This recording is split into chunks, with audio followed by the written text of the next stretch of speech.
Train Time, starting now, right after this small intro.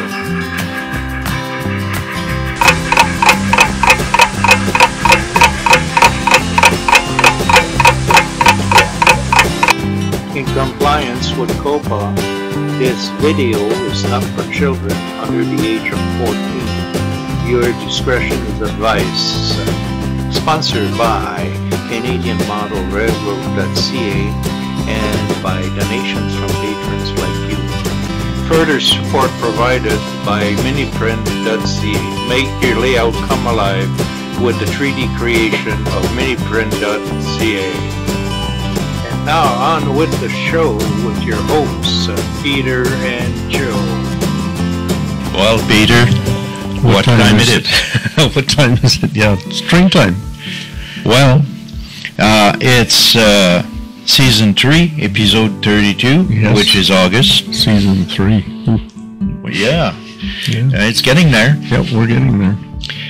Now, definitely, we have pre-recorded this segment because at the time that this segment is coming into the air, I'm in recovery. You're in recovery. We yes. hope. We hope. Oh Yeah. Oh yeah, for sure. So today we have the visit to EXPORAIL EXPORAIL in yes. St. Constant. Yeah, you went on a little trip and had a side trip to EXPORAIL. Well, in between my time in the hospital and the time for the surgery, I had the chance to go and visit family in Quebec. Right. And thanks to my sister and my brother-in-law, I had the chance to go to EXPORAIL. EXPORAIL. So I did a little bit of filming in there. It's kind of dark in some ways because the lighting inside of the museum is not the greatest as far as filming is concerned. But we got a pretty good segment on that. Yes, looks good. We'll have the photo of the month. Photo of the month. We'll have not a preview, but a review of the Miniprints. Miniprints, you yes. know, what they had start with, right up to the new stuff that they got on their webpage. Then the view from above. View from above, yes. And why not go and visit EXPORAIL right now, Peter? Okay, let's do that. Let's do folks, that. My name is Joe. For It's Train Times, we are in the Museum of EXPORAIL in St. Constant, Quebec. As we promised in the previous show, we will give you a small tour of this beautiful museum and also their HO layout that they have built. We hope that you enjoyed the show. Let's start the visit. Well, the first part of our visit is to look at this locomotive on the round table behind me.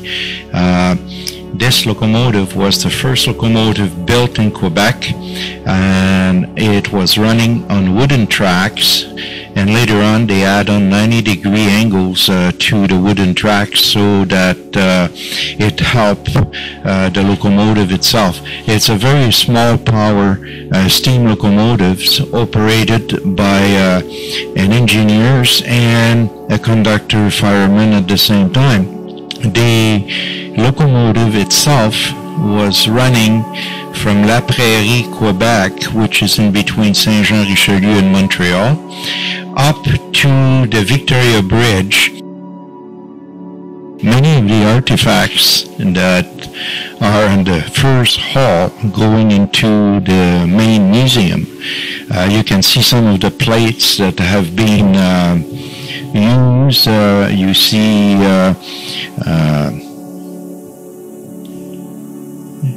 even some telegraph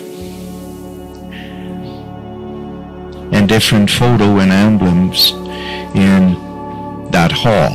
At the end of the hall, they have the videos of a train that you can now at this time see. That's the tramway that we're running in Montreal at the time. Here we see the typewriters, some of the signs, some G-scale models of tramways. We also see the typewriter for the dispatchers, and some of the lantern that they were using on the railway at that time. keep on going with seeing in here a G-scale models of steam locomotives. We see the VIA train turbo trains, the two model of them. These are on O scales. Some of the locomotive number, the horns, a bell that was on one of the locomotives. And in here we have all the telegraph equipment that was used at the time.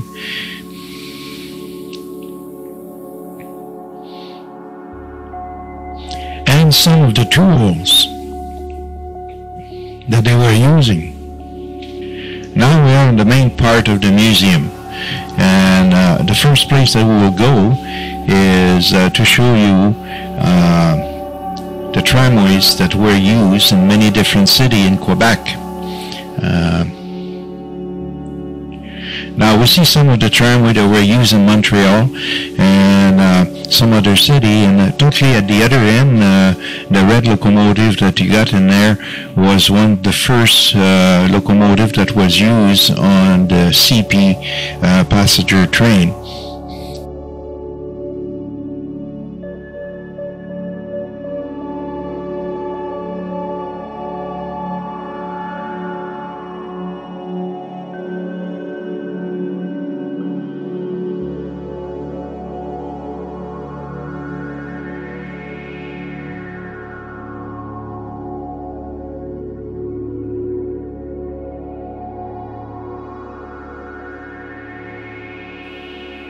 The tramway car that you see right now was used during parades and also used for visitors as tour guides during the summer, mainly in Montreal.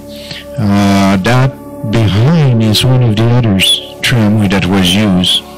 Now we're going into the locomotives, the steam locomotives, and some of the diesel locomotives that were used, like the 713. We have this locomotive, steam locomotive number 482, that was 262 locomotives.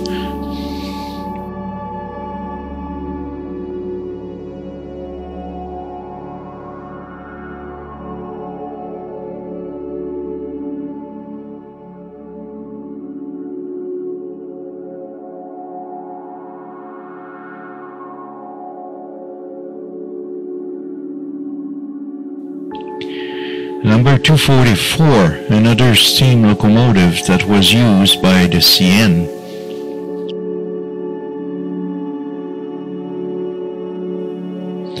Right beside the 144, we can see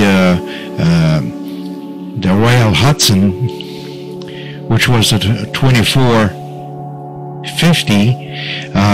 This was not the locomotive that was carrying the king and the queens, but also this one was the one where all the journalists were traveling, which was going ahead of the actual Royal Hudsons for the Royals.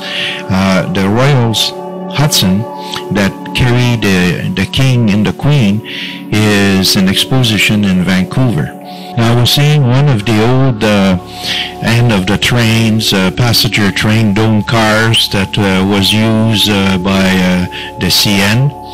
And we also see on the right CN business car, which was also an end of the train cars that some of the politicians were using to do their speech during election, as you can see.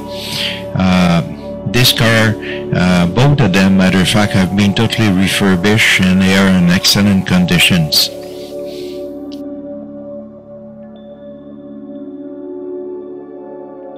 Here we saw one of the first geometry cars that was used on the track here in Canada. This cars give a good guidance to the maintenance of ways.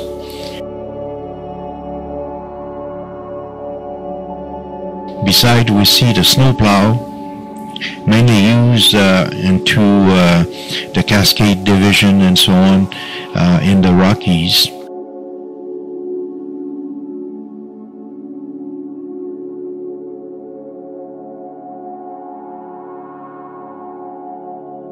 And beside, we got a steam locomotive that was a 482. And we see the Canadian Pacific switcher with an SW1, I believe. The steam locomotive was number 5712, which was a CN locomotives, steam locomotives. As you can see, some people have access to the cab. The SW1 7077 from the Canadian Pacific was used quite extensively. And well, now we have a view of the HO layout that is in a room by itself at the EXPORAIL. If you take time to look at the scenes and how detailed it is, the building have electricity and are done by volunteers at the museum. That layout is now complete, and the scenery on the layout itself is absolutely beautiful. Now you can see some industries, and you see the work that's being done on the mountains and the roads and so on. You can start to see the trestle bridge that is on what I can call the second level of that layout. And as we keep on going, we'll be coming into the forestry area.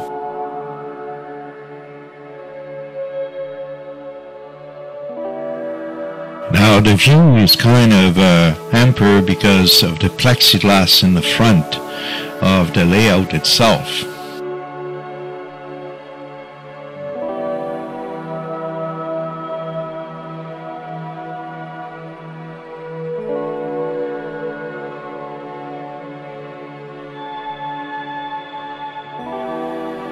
We can see the little chapel on the top of the mountain there, and we see the first town that is represented in there, with many different buildings and some little industries that were served by the railway.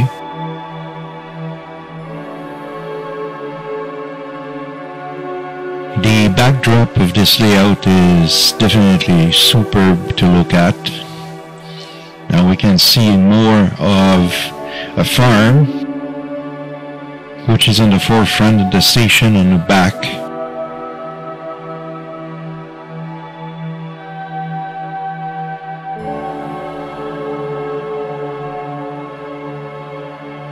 Now this volunteer has spent many hours building that layout for EXPORAIL. Definitely it's a beautiful layout. They have paid great attention into the details and make sure that their scene can tell us a story. Now we get into the coal mines and the train in the yards for that coal mines. We see the river and all the bridges that have been built.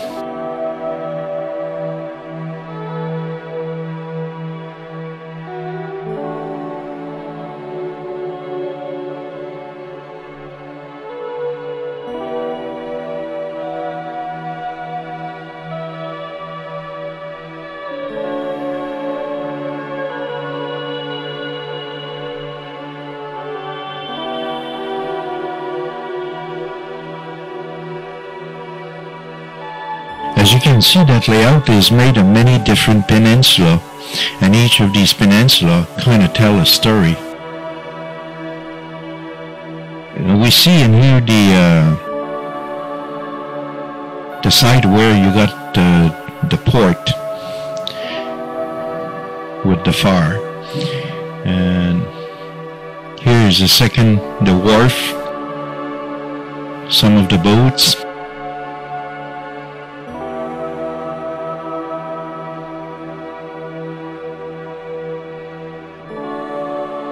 We can see the hydro towers on the backdrop there.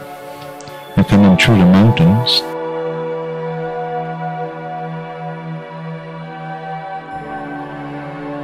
a petroleum distributor.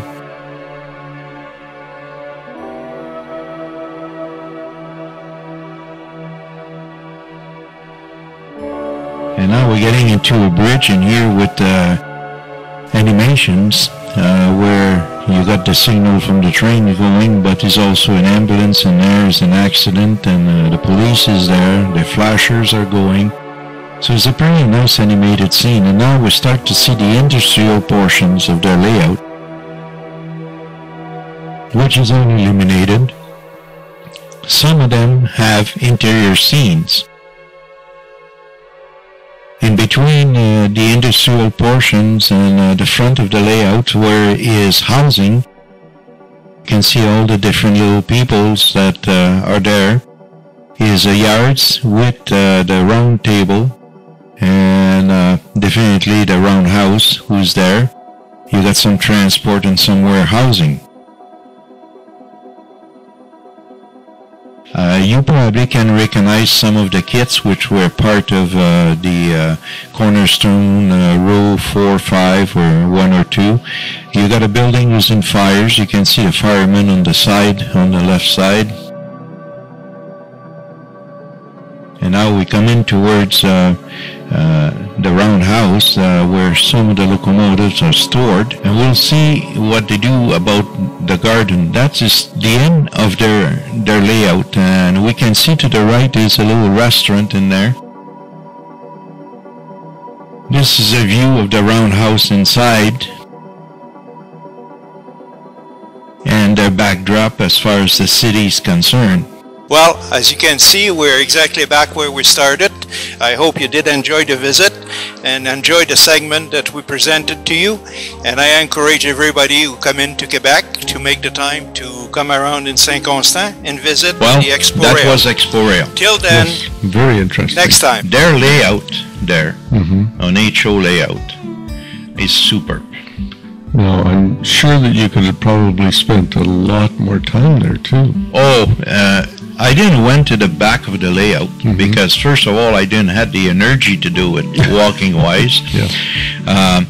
Though I kind of give a look of what they had in expositions in there, but that building is unreal as far as the size is concerned. Yeah. So just looking at the steam locomotive, the cars, and all the other things that they got in there that have been totally rebuilt, all by volunteers. Yes. Okay, will take you hours. Yeah. Now the layout itself, you can spend. I could have spent a couple hours in there because all the details that they have on that layout is unreal. Their scenes are talking to you. Yeah. You know, I know with the plexiglass, it doesn't give justice really to what it is. Yeah, it's hard to shoot video through through plexi. Yeah. Every time we got something that we shoot that have plexiglass, we end up with the same problem. But it still gives you a good idea of what's there, and our viewers can, if they're ever in that area, they can always, look up EXPORAIL and go and see it for themselves. So it gives you a pretty good taste of what's there. Well, EXPORAIL is a site to visit, believe you me. Take the day. Take the day. Don't just go for half an hour or 3/4 of an hour. Take the day. It's worth it. And they have a super gift shop in there where you can bring some souvenir there, and some real artifacts also are for sale on that gift shop. Okay. Yeah. So without any further ado, let's go see the photo of the month. Okay.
Well, now this is is a good segment. yeah, it is.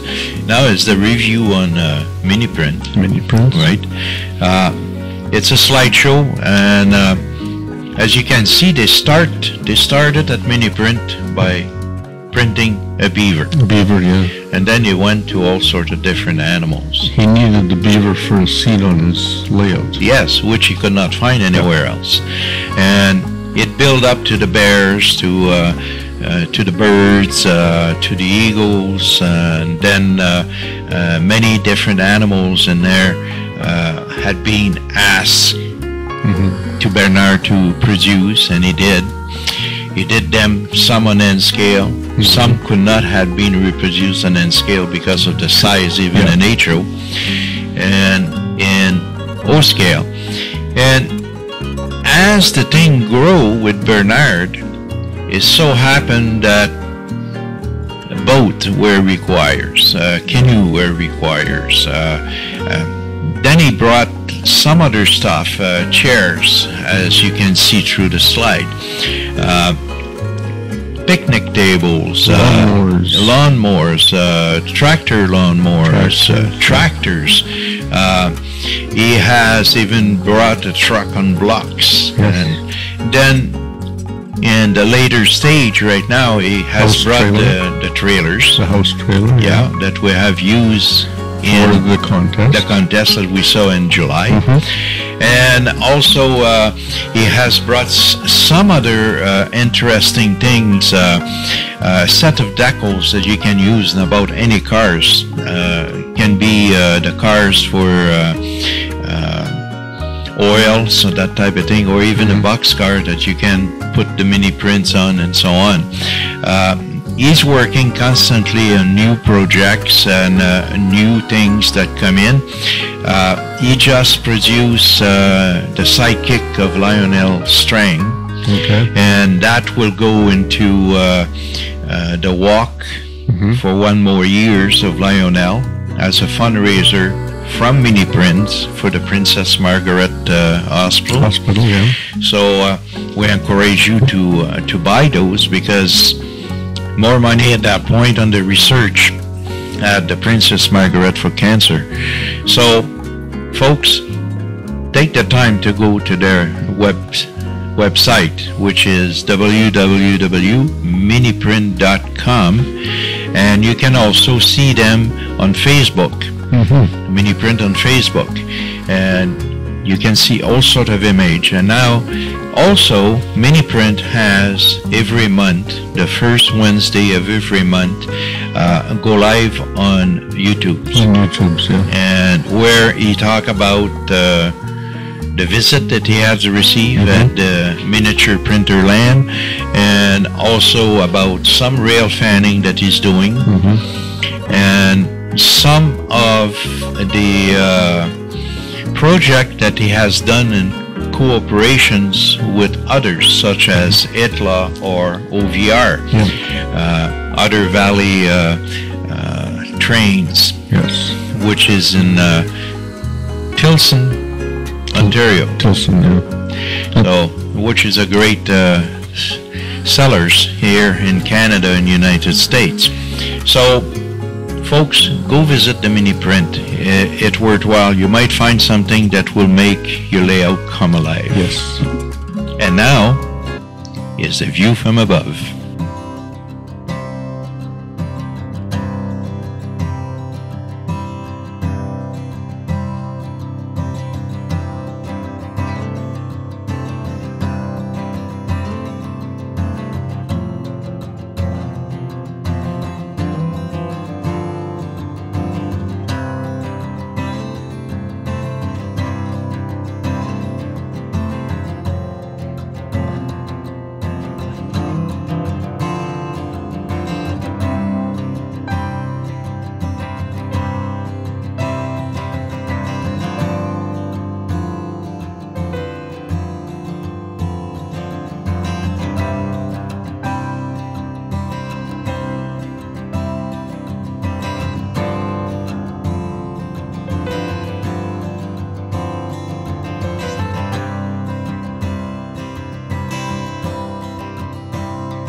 think we'll give a little snippet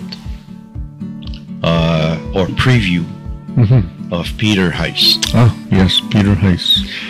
which is a series of 3 parts Yeah, starting next month right.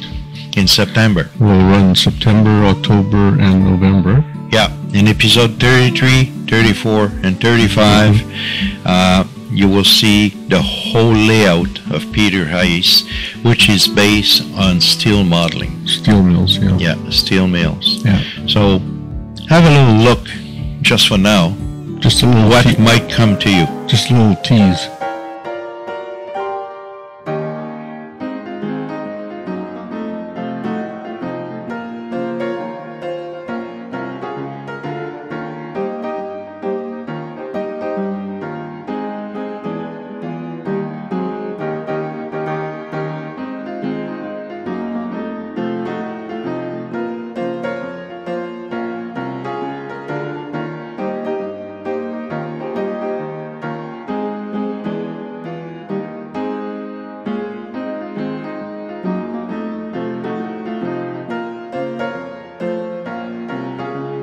Well, Peter, what's been happening with the CMR? Oh, well, we did the little segment on ballasting, so of course we're still ballasting some track. We're now ready to, we've got the track ballasted for our first mountain scene that we're going to start working on. We are, unfortunately, going to probably run into some delays with your issues, but Yeah. that's just the way it is, and Well, everything right now is based on my recovery, yep. but we have been interrupted this year by many factors. First was my stay in the hospital in March, and then after that was the surgery in July, and now is the recovery times. Yep. That's why we have pre-recorded some of the episode during the years, and then we had to go to some funerals and some other personal matter in the crew has occurred during the summer. So we'll just keep picking away at that's what we get. segments of CMR, and we'll see what we can come up with. We've prepped some tin foil, or you prepped some tin foil for inside the tunnels, so that's going to be interesting to work with. We prep also 2 bays for 2 different mountains, which is in Montreal on the layout. Yes, we did the footprints for the 2 mountains in Montreal at either end of the yard. The Coquihalla Highway in the Rockies, the basic frames of that mountain is all done. It's roughed in, yeah. It's roughed in. Now we got to go to the stage 2, and that will take some times because right now I ain't going up and down. No. So, and I will say it's probably what, 5 feet, 4 feet that is done. Yeah, it's and that's like from the layout right up to the ceiling. Right. Yeah. Yeah. And we got another 39, 38 feet maybe of Rocky Mountains to keep on going to do. Yeah, because now we're getting in, after that we're getting into the logging area. Yes. Which I had just done some ballasting on. And so that part of the logging area and the main lines along there are ballasted. Now we're ready to start doing small tunnels and snow sheds and that type of stuff. So, well, some of the pictures that would be taken from that will go into our website. Yes. And our website now work on CanadianModelRailroad.ca finally. Yes. So you can go to our website and look at it and so on. I'm still looking for comments from people. Yeah, please send comments, and I think we had a couple on our ballasting section. Yes. There was one that I saw that they thanked us for sharing. So, Yes. Yeah. We had some also on the episode before in regard painting the figures, which seems to have been popular. The one you doing the ballasting came in automatic when I was in Quebec. Yes. So it got shared with the other group a little later after I came back. So now the number of people viewing it is increasing and so on. But the technique you have shown in that videos are very good techniques, especially on the mix of ballast you're doing. Yeah, it's what I try to do with my layout and the CMR. It's something that I guess I've developed, and I'm sure it's similar to what other people do. But we had discussed that section that we did with the instruction segment with the copper ore and stuff, where if you're doing a scene and you're running different types of rail cars, think about what commodity you might be spilling on the line and try and build that into your ballast. Oh, absolutely. Matter of fact, the ballast on the forestry and the ballast on the main lines and so on, and even on the siding that you have done, they're all different. All different, yeah. You know, and through the whole layout, that's exactly what will happen. Yeah. You know, because they don't use exactly the same material. And where we have like our tunnels and stuff, we're not using a mainline ballast in there, and sometimes people may not want to even ballast track inside tunnels, but we've done it because eventually we want to have a camera on a rail car that we can run through there, so we wanted to ballast. So we used, I think our base was like a beach sand, sifted beach sand, and then we mixed some other stuff into it. So it's a lower grade ballast when you look at that compared to what the main line is. And it's darker because the tunnel have walls in in the tunnel, so that you don't see the framework all over the place. Right. So it make that ballast a little darker and so on, which add on to the experience of running a train within the tunnel. Yes. With a camera, which will come way later because we're not right there yet. And that's going to be interesting for us when we do start recording, how it's going to turn out for segments for our show is I don't think either one of us have ever done videos inside tunnels and stuff, so this is going to be a learning experience for us as well. Yeah, because the lighting in there will be the lighting from the locomotives, you see. So, and some of those tunnels are pretty long, and some are very short, but it will be a good experience, I think. Yep. On the other end, I spend some time right now on doing some buildings, and also doing some painting on some more figures, you know, to go to those scenes.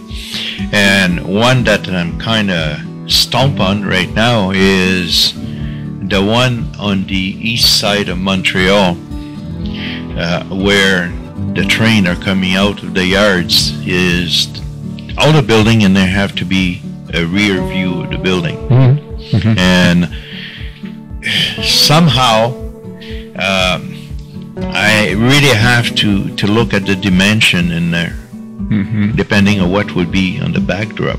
Right. You know, because some building have got to be facing on the backdrop. Yes. And that would be gluing in there. But the building that we see on the layout, then at that point we see the back of it. Right.